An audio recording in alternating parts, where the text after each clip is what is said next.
হলো, খাচ্ছ না কেন? পেটটা ভরা দেখতাছি। পাশের বাসার ভাবি ইফতারিতে যে পারফেক্ট বেগুনি গুলো দিয়ে গেছিল, এত মজা লাগছে, পেট বইরা খাইছি, এখন আর পেটে জায়গা নাই। পাশের বাসার ভাবির বেগুনি তো ভালোই লাগবো।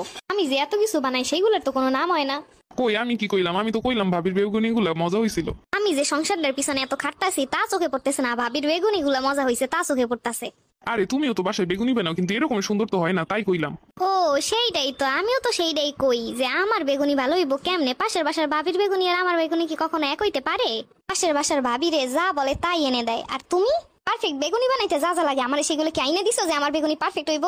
3000 টাকার ইফতারের বাজার আনলাম, তাও বলতেছে নাকি পারফেক্ট বেগুনির জিনিসপত্র আনি নাই। 3000 টাকার বাজার করলে কি পারফেক্ট বেগুনি হয় নাকি? তাইলে কি ফুল মার্কেট কিনা আনন্দ লাগবো পারফেক্ট বেগুনির লইগা? পারফেক্ট বেগুনির জন্য খাবার সোডা লাগে, আনছো সেটা? আমার কি বইলে দিছো যে পারফেক্ট বেগুনির জন্য খাবার সোডা লাগবে? ডাইনো সব কিছুই তো কইয়ে দেওয়ান লাগো, নিজের কোনো বিবেক নাই? বিবেক থাকলে কি আর তোমার বিয়ে করতাম? কালকের থেকে সিরা আর বুটি বানাবো, আর কিছু বানাবো না।